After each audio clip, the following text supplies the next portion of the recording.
Here at Dick's, here to help you with your dick. This episode is sponsored by Blue Chew. Get you some so you can get you some. Blue Chew is a unique online service that delivers the same active ingredients as Viagra and Cialis, but at a fraction of the price. You can take them anytime, day or night, so you can plan ahead and be ready when that opportunity arises.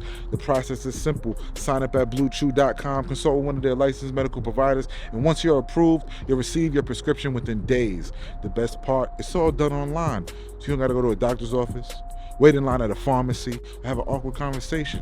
Blue Chew tablets are Made in the USA, they are made in the USA. and they're prepared to ship direct to your door in a discreet package so only you and Blue Chew know about it, all right? So if you could benefit from extra confidence when it's time to perform in the bedroom, in the kitchen, in the living room, in the foyer, wherever you want to do it, Blue Chew can help. You get Blue Chew for free when you use the promo code KING at checkout. Just pay $5 shipping. That's BlueChew.com. Promo code KING, K-I-N-G. That's me. Go to BlueChew.com for more details and important safety information. Thank you, Blue Chew, for sponsoring the show. Blue Chew.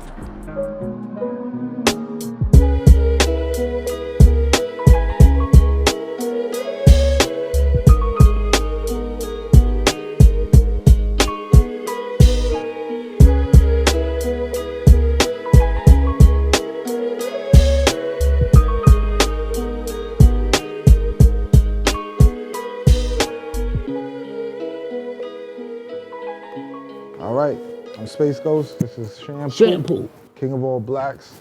What are you How doing? was the show? Introducing the show? Yes, this is the show. I thought I'd do that. We're here at the legendary Revolution of Hip Hop, part of the Hip Hop Museum. 50 years of hip hop is next year. 50 years. 50 years. We're here with the owner and curator. I don't know all your titles, but we're here with Rocky Bucano. The number one man. Number one man, Rocky. The number one man, Rocky, is here to explain to us what's going on with the Hip Hop Museum and everything they got going on, and just give us the knowledge on what's happening. Well, you know, Universal Hip Hop Museum is a project that I've been working on for 13 years. It's finally coming to the finish line. Construction is almost done. And we open in 2024. So this is our temporary space here at the Revolution of Hip Hop. And we've been here for 3 years now, since 2019. And this current exhibit is celebrating the golden era of hip hop. So what made you get involved in this? Like what drove you to get involved in this? I've been in hip hop from the very beginning. I started as a teenage DJ in the early 70s. Oh, okay. So my cousin Pete DJ Jones was the top disc jockey here in New York City, and I was his protege. So I've been DJing since I was 15 years old. Yeah, it gives you not saying you old, but it gives a good impression, a good memory of how long hip hop been around. Yeah, I mean, hip hop is turning 50 years old next year. I'm 63, so. Join the club. I'm 60. He's the only young buck. Yeah, We can take care of what we can. You know what I'm talking about? But to do the history and to see what's going on is always intriguing. I've always been intrigued by hip hop and looking at the past and seeing what the future has. Because I'm always looking at the future. I see the new guys. I talk to the new guys, and to go back in the past and see what they were doing, we're kind of doing the same thing. It's just a more upgraded version. And more ways to for people to view it. Back in the day, I remember back in the day, you had to go physically there to see people. They had a camaraderie about it. Yo, I'll meet you there, you know what I'm saying? Right, yeah, you know, it was a... Technology is a good thing and a bad thing, you know? Well, Not a bad thing, but... I have an MBA in technology management, so I know everything. I knew you was educated. You seem like one of them brothers Yeah, that's educated. So technology is a dual sword. It's used to uplift and empower, and it's also used for destruction. You know, so you got to be careful with technology. You just can't let it go free. Yeah. You got to have controls on it in order to maintain it and manage it. What do you think about is hip hop now is hip hop music now, should that be called hip hop music? Absolutely, Of course it's 100%. hip hop music, Shampoo. Yeah. Some people, you know, like just, A lot of people say that today's music is not hip hop, but it actually is. It's just an evolution of what hip hop is. was, You know, hip hop changes from Just like we do. from generation to generation, and that's why it stays around so long. Because if it didn't change, anything that doesn't change or adapts dies off. And because hip hop is always, you know, something that can be, you know, almost like a chameleon, change its colors and change its shape and form. That's why kids, every generation, you know, embrace it, because they make it their own. Yeah. And that's what today's generation is doing. They're making it their own. But in that, I sat down with a lot of legends and things like that, and I was speaking to a lot of hip hop legends. But the accuracy of the story, how is the Hip Hop Museum gonna kind of fix that? Because a lot of people say Grandmaster Flowers started, Grandmaster Flash started. Yeah, a lot of people think that, but people will say Flowers, and Flash will say Flowers, and a lot of people will say different things. But how are you guys gonna say that? Make the accuracy, make the lane. where did it start? Well, I'm the only one that knows everything, Okay. because I was with Pete DJ Jones. So Flowers was my best friends, but those guys were not hip hop. Okay. They were disco DJs. Okay. I never heard of him, DJ Flowers. Yeah, I mean, I've sat with Clark Kent. Clark Kent gives it kind of to Flowers as an inspiration to start the blending and all that stuff, and then Flash came about. and really Flowers changed it. was the best mixer there was. I mean, when you went to a Flowers party and you danced to the music, you know, he just had this way of blending the music, and you didn't even, I mean, you knew the songs were changing, but you couldn't tell. Seamless. Because that's how good it was. And today, you know, a lot of kids got caught up in the chopping and the cutting and the scratching. And it's great, you know, for energy, but it's not great to basically keep the crowd dancing, right? And that's the key, because I think some DJs, even to this day, they feel like it's all about them. So it's like they trying to like get nasty on the turntable, but they don't care about the people dancing. You know? Right. You know, I mean, the real guys like a Flash, who's, you know, comes from the same era as me, Bambaataa, anyone that came from the 70s, you know, knows how important a DJ is in order to control the crowd. Of course. But if you came up in the, you know, mid 80s, late 80s, you know, you're still good at what you do. Yeah. Because you know, you got to develop a craft, but it becomes more of a showcase than it is about, you know, Look at me. coming to, you know, make sure that the party is The party's there. But that's true. That goes with what you're saying about evolving. I guess that evolves too. Oh yeah. In terms of different, you know. Yeah. I always think of it like it's bad, like, but it's not. It's just changing. It's just changing. It's just changing. Only thing bad is when I look in the mirror and I got the shower. Now that type of, you know what I'm saying? That ain't evolving. Right. That's going the other way. Right. Yeah, you know, well, listen, they say as soon as you're born, you start dying. So. Oh God, what's that? That's fucked up. It's true though. It's true. My doctor said that. He said, if you live long enough, you'll die of something. I said, damn, that's kind of depressing. Come on, man. Well, we that age. You I hear 30 you. I something hear years you. old. I just don't think about it. Because you that age. You still got elastic in your skin. Right. Yeah. But I want to ask you something, and because I always tell Space Ghost, and you know, definitely not promoting it, but I'm just saying, when drugs, when people back in the day, because I was there, people was doing not a lot of drugs. They was doing. Do you think? First of all, do you think drugs should be legalized? No. Okay. None. Marijuana, none? Marijuana's okay, but, you know, really, studies are going to come out and see that marijuana is really going to be detrimental to a lot of people. How you think? That's a good because it's more toxic than cigarettes. You know, it's going to cause a lot of cancer. It's going to cause you know, it's going to cause some mental health issues because there's a lot of kids that can't take the toxic levels that are in cannabis. They just can't take it.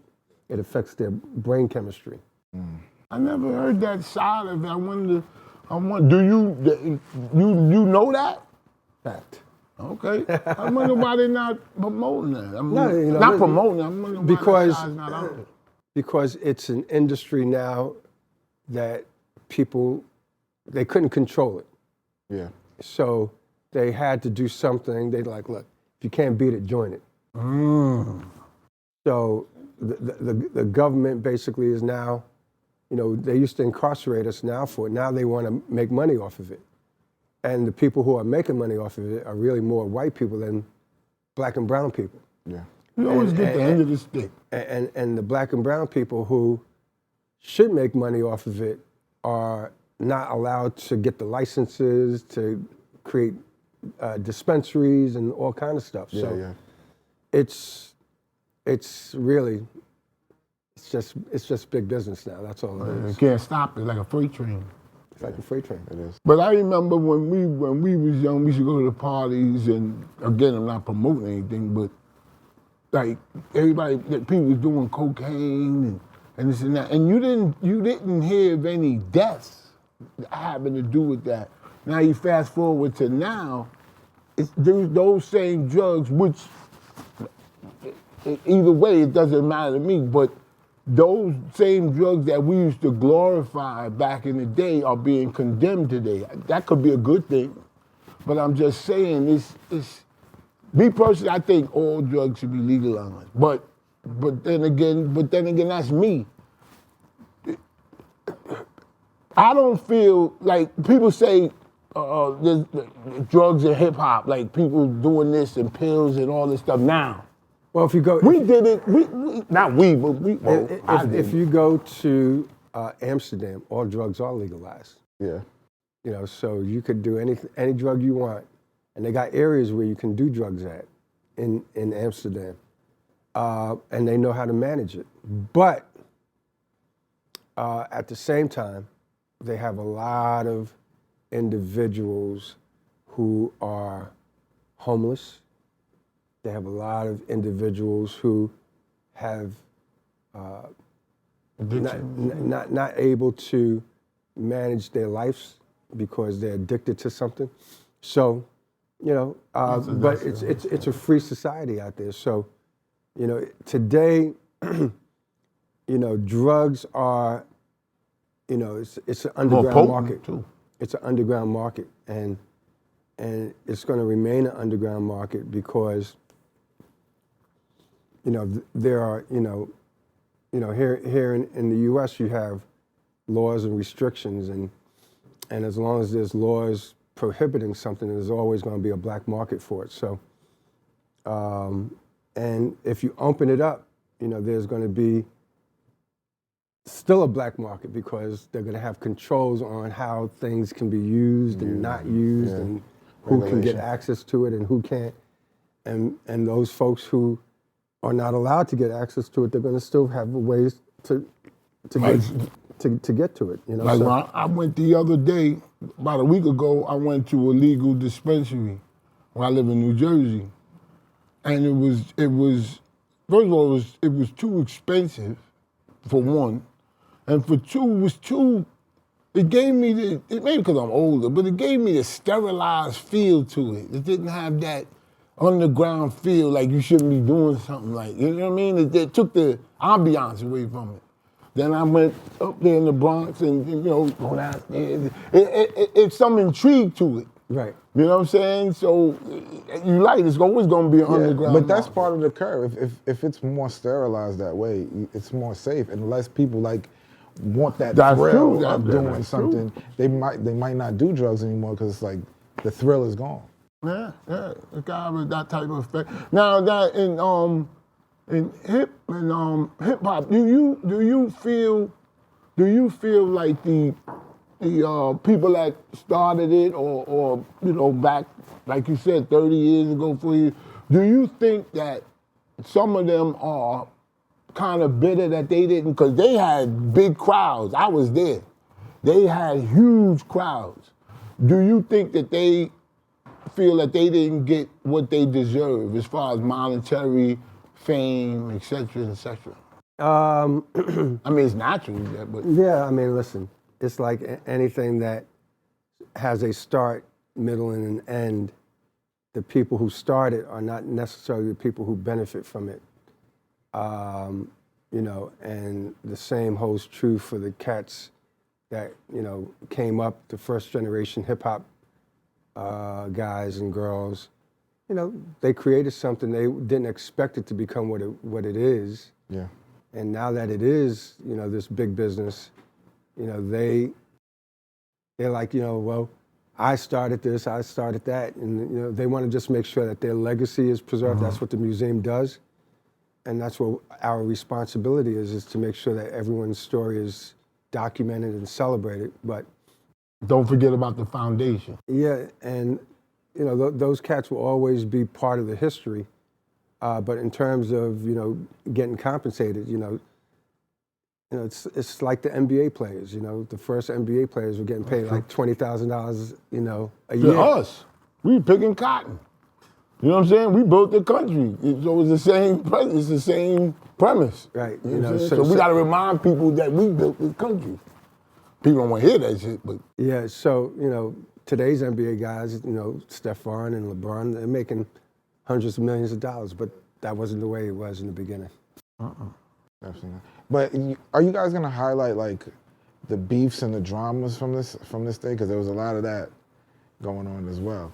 Is that being highlighted or documented and saying how, Well, in order to tell a complete history, you got to tell the full story. So, yeah, but you have to do it in a very scholarly kind of way. You don't just say, hey, this guy hated that guy. Well, not like that. Like the bridge is over and all that. That was on wax though. Today is like, yeah, I mean, I'll see you outside. And there's gang culture today, but I don't think they're gonna highlight the gangs as much, But there wasn't gangs. There wasn't gangs then in hip hop. Yes, there was. It was. Yes, there was. I don't remember. Man. I guess it's more prominent and now. all that stuff was relevant. Like that was in there. That was all that. There was always gangs in hip hop, but hip hop was founded on 4 principles: peace, love, unity, and having fun. And that's the true essence of what hip hop is. So the Universal Hip Hop Museum focuses on those 4 principles. Oh, nice. How do we tell the story of everyone around peace, unity, love, and having fun? We're not here to promote violence. We're not here to advocate guns and all that kind of stuff. We're not doing that. But what about battle rap? Is that a part of it? If you go to our social media, this whole month is nothing but stories about battle rap. Yeah. On our Instagram page. But how is it going to be highlighted in the museum? Can you the tell same way that? it's being highlighted on social media today. Okay. So battle rap has always been part of what hip hop is. Not just battle rap, battle DJs. The DJs used to battle each other before the rappers. They tried to bring some of that back on the verses. The verses. It gave me that feel of back then. But like a friend of mine named Dupree, he called me about a week ago, and he was just saying like the rap now is anti-black. Like he's saying that hip hop now is anti-black. And I asked him how to explain it, and he said because everything they say is anti-us. Yeah, I'm not sure I buy into that. I think that, you got acts like Kendrick Lamar, who's all about black. Yeah. You got J. Cole, who's all about black. You got Rhapsody, female rapper, who's all about being black. So you got a lot of good rappers out there today that still talk about. Nas is, she's still relevant. He's all about, Wait a minute, 21 Savage said he's not relevant. Yeah, but 21 Savage is too young to know what relevant means. He tried to get away from saying he wasn't from London. We called him though. I understand I understand where he's coming from with the relevancy, but How do you understand that? What are you talking about? because he's talking about it as far as today's standard, what the young guys is listening to. People are not really keen on Nas. They're not the young audience is not really paying attention to Nas as much as we were in the past. So are the young people into Jay-Z?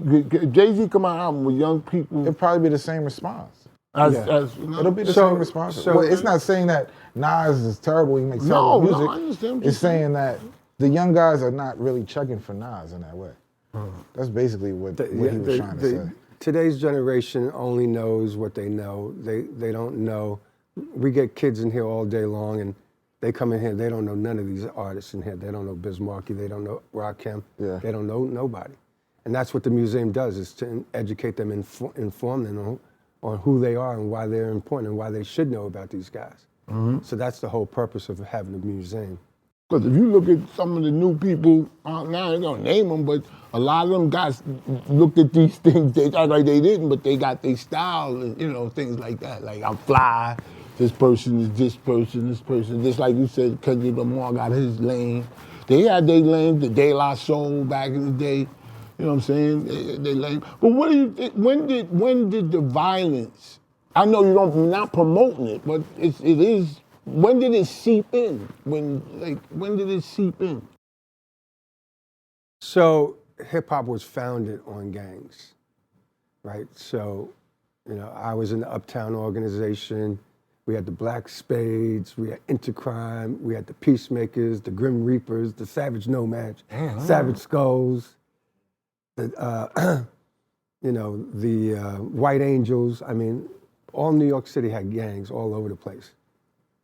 But hip hop was founded on bringing all the gangs together. That's why the movie Warriors was kind of like Hip-hop, almost told that story. But Yeah. all the gangs came together and formed a peace treaty. And from that peace treaty came the Zulu Nation. The Zulu Nation was formed. And that was the foundation of what hip hop culture is. So hip hop came from gangs. And then it was all about peace, unity, love, and having fun. And today's gangs are different because it's more about economics than it is about, unity and love. It's like, how do I make money and you're in my turf and, you're out of bounds and, No holds barred. no holds barred.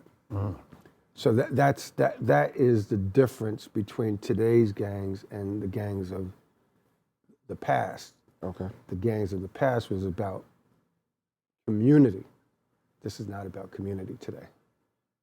What do you think is, because from 70s on to, what is the golden era? Because they do say the 90s is the golden era, but Yeah, they do say I the got 90s. some guys that say, it was more in that mid-80s to the 90s. So the golden era is 80, this is the golden era, 86 to 90. 86 to 90. And the reason why that's the golden era is because two things happened in the golden era. MTV, which didn't play any rap at all.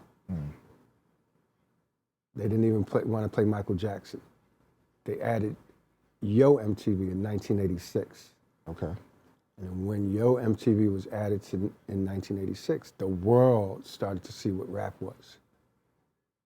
The other one was the Source magazine was born in 1986. And the Source magazine allowed the white kids here in America to get excited about what hip hop is. Okay. And when those two happened together, now hip hop went from being this thing that was just about black and brown and a few little whites, now the entire world saw it. So that was the acceleration of where hip hop started to take off. So it's safe to say that that's pretty much why I think when things happen in the news, as far as maybe an incident where a cop is shooting an unarmed person, the big people in rap don't really say anything because of the economics that because there's so many people listening to their music, they don't want to offend a certain group. Because you got Asians, you got whites, everybody you can imagine is listening to rap. So they keep quiet so they could, No, huh? not at all. Hip hop is the voice of the voiceless. So, I mean, you may have an NWA that's talking about things in their neighborhood one way. You may have Public Enemy that talks about things in a different way. You may have X-Clan that talks about things in a different way. You may have Tribe Called Quest that talks about things in a different way. So everybody talks about their own life experiences and what's important to them. Stop the Violence. Right now, you're watching 2 videos. On that screen is Stop the Violence, which was, a whole movement that happened during the golden era to really address the gun violence in the community. And because of that, we're all in the same gang on the West Coast. That was the second version that came out after self-destruction. So, everyone addresses violence all the time. Ever since I was little, this is just a side note. Ever since I was little, I've heard that saying, we gotta stop doing this to each other, And I think it's gonna take more than that, than saying it, to make it real. Yeah, well, the problem goes way before anything about hip hop. It all starts with the Jim Crow era. And the Jim Crow era of the 50s was really about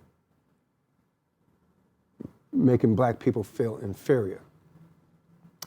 And that inferior complex carried over from generation to generation. And unfortunately, a lot of our people, even today, older cats, young cats, they feel inferior to each other.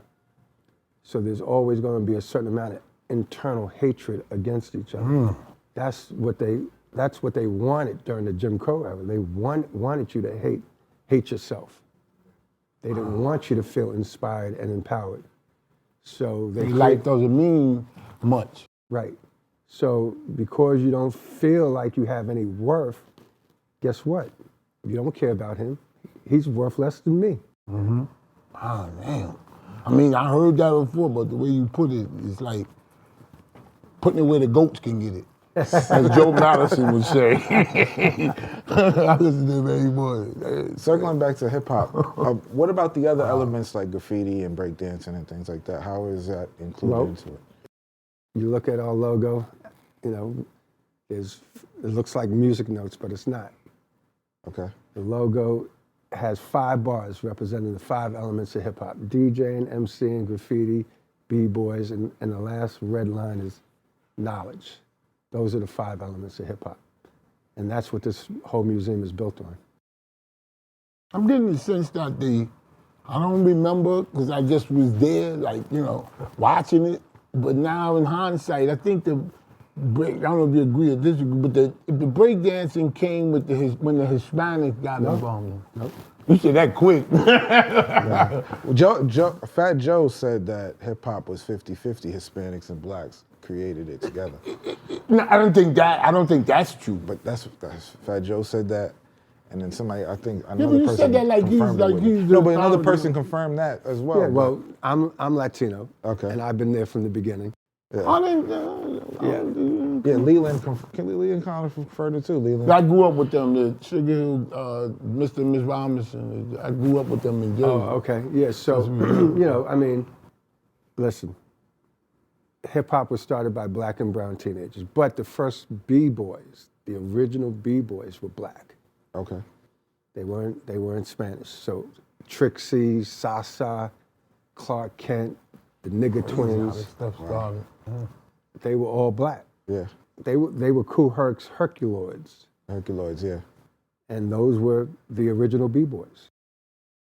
Now, do you think that the ones that are living, a lot of them still living, but I'm saying, do you think that the Rakims and the, trying to think of a couple of them. Big Daddy Kane, Big KRS. Daddy Kane, KRS-One, Do you think that they should pass the torch?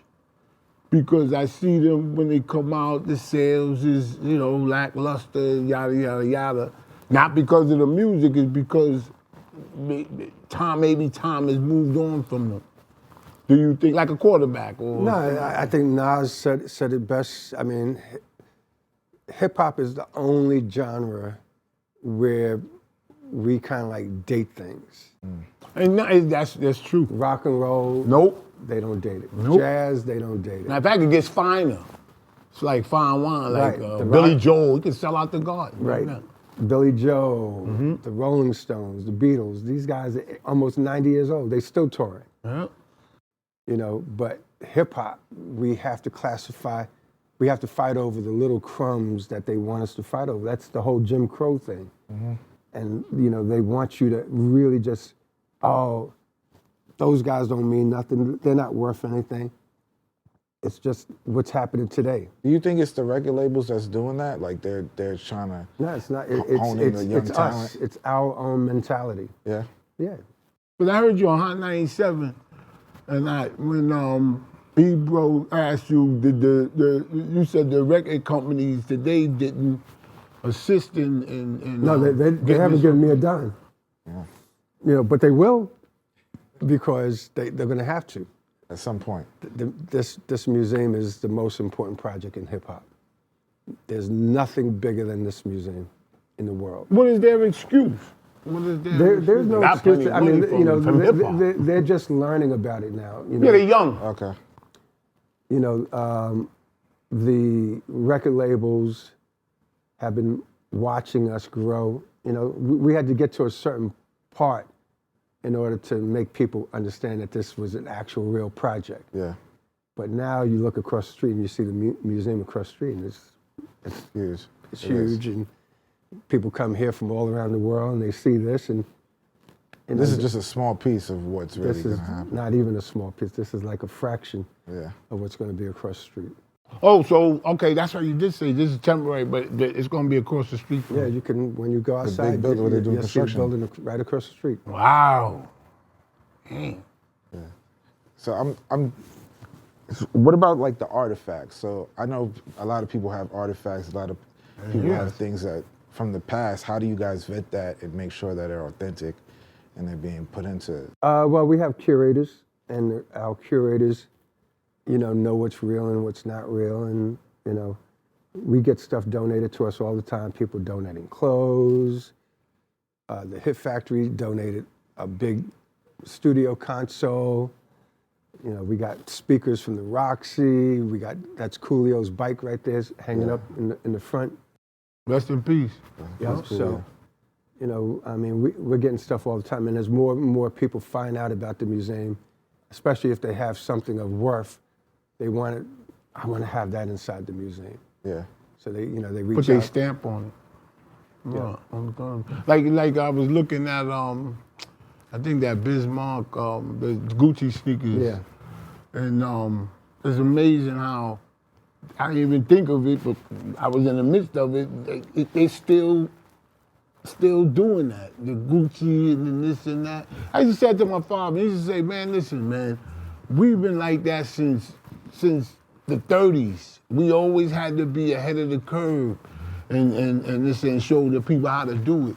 But I always said, by this time, why don't they take a black or Hispanic or some designer and wear their stuff? It's like... Because I think it's still the Jim Crow era thing, because it's like the guys have to one-up each other. So I got this chain, I need the next big thing. I got I get Lexus, it. now I need a Bentley. I need they want to always up the ante. I got this better than this person. Yeah. I mean, I gotta get Gucci with it on. Yeah. I want you. Gucci sells stuff without their name on it. But you get all up in your arm. But that's always been like that. It's gotta. Yeah, I mean, listen, we will spend our last dime on trying, like he just said, trying to look better than the next guy. Yeah. And that's the mentality that they have fed us for so many decades. That's why we have no real community power, because the money that we're spending on the outside never comes back into the community. Right? So, you know, the Asians, the Jews, the Indians, everyone else knows how to put money back into their community. Yeah. And unfortunately, we're the only ones that But take all our money and I put it said this elsewhere. as well. Like And proud of it. people always say Not that. just do it, they be proud. I didn't get that from there. But people get always upset. Like I remember I was somewhere and somebody was upset that the gay parade was so big and all this stuff. And then we had Juneteenth the week before. And I said, well, we had Juneteenth the week before and people didn't really show up like that. So if you guys are not showing up to the things that they're giving you, how can you complain when people are showing up to these things? Yeah, I mean, it's it's something that has to be taught. And, you know, that's what the museum is here for. It's kind of like to provide a more understanding of how much power we actually have. Yeah. I mean, you've been working with New York State and Eric Adams and stuff. How did that come about? Like, how did you? Well, you know, it took a minute. It didn't happen overnight, but, you know, me really just, you know, creating a vision of what this museum is going to do and how it's going to do it and, you know, how it's going to help New York City, how it's going to help New York State. And slowly but surely, the elected officials started to see the vision. And now they know when the museum opens across the street, we're going to have millions of people coming from all around the world. Yeah, not just here, it's all around here. Because this is, New York is the, you know, the main, especially this area. The area is up and coming. Yeah. You know? Yep. So it's you know, it's all about economics. They know that we're going to generate a lot of tax revenue, and tax revenue goes back into the city and the state. And you know, when people come here, they come to the museum, then they go eat, they go shop. Yeah. You know, they go do all kinds of different things. Shout out to Mayor Adams. I like him. I mean, I like his style. Yeah, Mayor Adams is all about being black. Yeah. He's But he ain't no pushover. you know, he's no Black. pushover. Yeah, nah. He ain't no push. He's when he stand at that mic. And you know what makes him a threat too? Not a threat like in a bad way, but as a black man, he was a police officer, came up through the ranks. Right. You know, because white people always want to take that police mantle, like I was a police officer, my brother, my uncle, you know, all that stuff. I like that about him, that he has that back. Right. Yeah. Yep. He's got the And he's healthy. He talks about health. yeah. He eats. You know, he's a vegetarian, and you know, he's just a good person, man. You sit down with Mayor Adams, and you talk to him for a minute, and he's all about what can I do to help, kind of thing. You know what I'm saying? So we need more of that. You know, we need more people that want to reach back. You know, like my fraternity, you know, is Alpha Phi Alpha Incorporated, and we're all about, you know, my brother's keeper, you know, reaching back to the next man and pulling them up in front of you. You know, so, you know, if we have that kind of mentality, then, you know, we can start getting over the whole Jim Crow mindset. Yeah. That's a hard one to get over. How can people help though? Like, what can you explain how can anybody get involved that wants to get involved? Maybe bring some artifacts. Yeah, I mean, we have a website. They could go to our website, uhhm.org. You know, they can look in their closets, their garages, see what they have. Regular people? Regular people. What you want with their stuff? They may have some. They might have history. Oh, got you. They got You pictures. probably got they- something crazy. I didn't too. think of it like that. They got pictures. They got flyers. Yeah. They may have rare records. They may have, you know, you You never guys know are what taking people records have. too? We have thousands of records, man. Yeah. Like when you said that, I think about like people got stored pictures up. Like when somebody died, they put on Facebook. Like Yeah. you know, they sit next to the person that just died. Like, and the famous person, if you look at his face, he didn't want to take the picture. You know what I'm saying? The guy like we friends, and the guy's like you know, that's just funny when I see that. Everybody want to be relevant. I knew him. No, you didn't. You seen him coming out and took a picture of him. But how far is like how far are you going to take it? Is it a specific time period, or are you going just keep going and expanding? It's the past, present, and the future. Yeah. That museum's going to be around for 300 years. It don't end. It's going to be going. Yeah. long after me. Beautiful. It's a beautiful thing. Yeah, it's a beautiful thing. I saw that. I just wish people would, instead of, and I'm talking about us, instead of us, like if you go on YouTube, go on Instagram, and you beefing, I'm beefing with you, you beefing with me, the views go up to the hill. Like, I enjoy them beating up each other. That's what they want. This is the whole Jim Crow mindset. Yes. That, you know, you put up something positive on social media and you'll get 3 likes. The minute you put up something, that motherfucker this, that, you'll see you got like 120 likes and 75 comments. Yeah, and that feeds you. You say, oh man, I gotta do this again and again, and get it again. Yeah. It's like a crutch. Are you gonna put the social media influence, the hip hop influence on social media, or is that part of the museum as well? Yeah, of course. All of that? What do you mean by that? How hip hop has influenced social media? Oh, in a way yeah. that's like, Man, these people made so much money off of hip hop. They send their kids to the best schools, 5 kids to 1 class and all that stuff. You seem like you grew up like that. No. You had good parents. I had I could tell. great parents, went to a They public had good school. hair too. My son went to a prep school up in Massachusetts, so 5 kids, 10 kids in the class. don't hate, man. See, I ain't hating. I love that. I want to hear that more. We, you know what I'm saying? We ain't always downtrodden. I grew up. My parents did pretty well too. But I remember being around our people, and you had to mask it. It's oh, you grew up where? Oh, you ain't us. Like that goes like what you said. It's like you got to be inferior.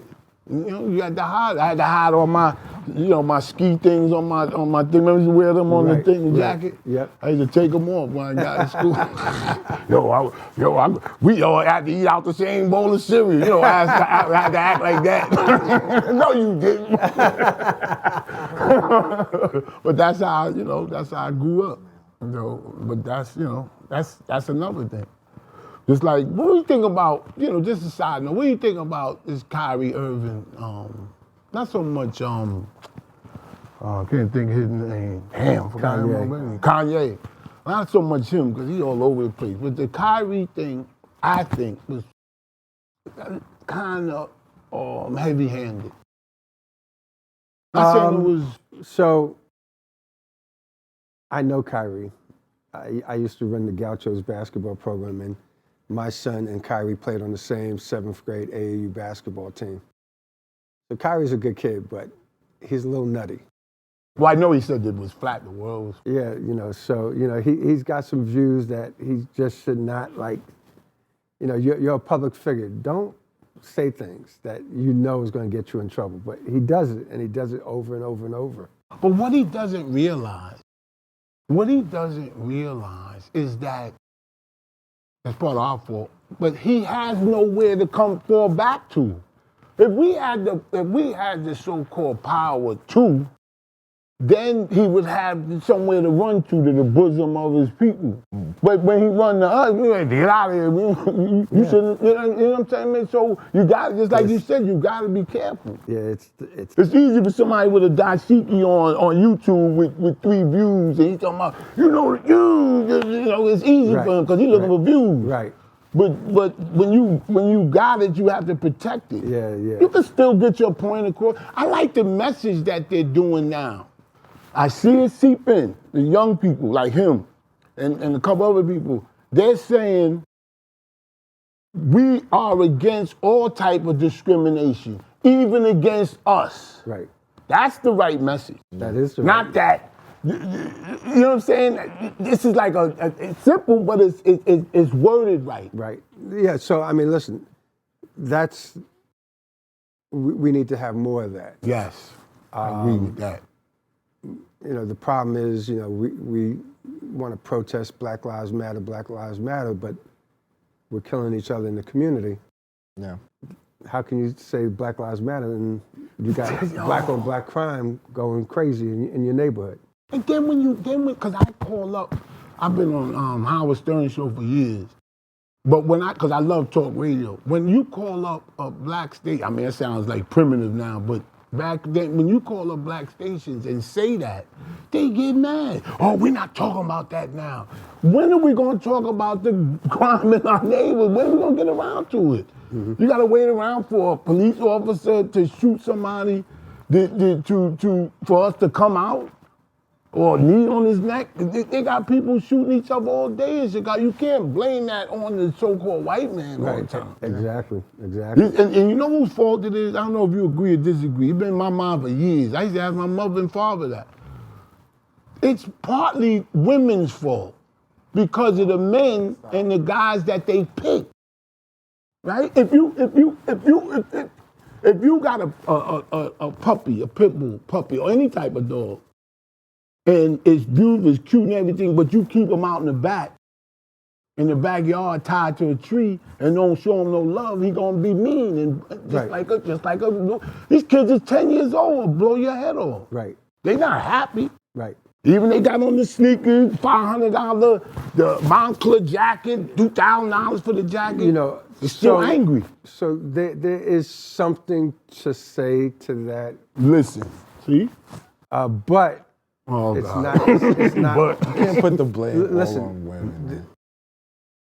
Mothers and fathers. The problem is us. Yeah. Having kids and not taking care of our kids. there you go. And leaving the work to the mother, and the mother doesn't know how to raise boys. But she knew this guy. She knew he was like, it wasn't a surprise. Right, this is true, but it's still our responsibility. Even if she knew the guy, Yeah. As the a guy, man. the guy should know how to not be a jerk. Yeah, that's true. That's Right? true. Yeah, that's true. That's true. But I love to blame women. Nah, I'm just playing. I've been married 30 years. I love to blame Oh, Anything man. else, Shampoo, you want to ask Rocky before we go get out of here with this? Man, I had a good time. And I want It's to an amazing thing that you're doing. It is. I will definitely be in the museum a lot, and I'll definitely encourage everybody to come to the museum whenever it's open and come to this Revolution of Hip Hop little section that he has going on. It's very informative. You can learn a lot. If you don't know anything about hip hop, come here and you'll learn for sure. Look at my man. Yeah, they can't see that, Shampoo. They Wonder can't see Mike. Oh, I told him it's Wonder Mike on the screen.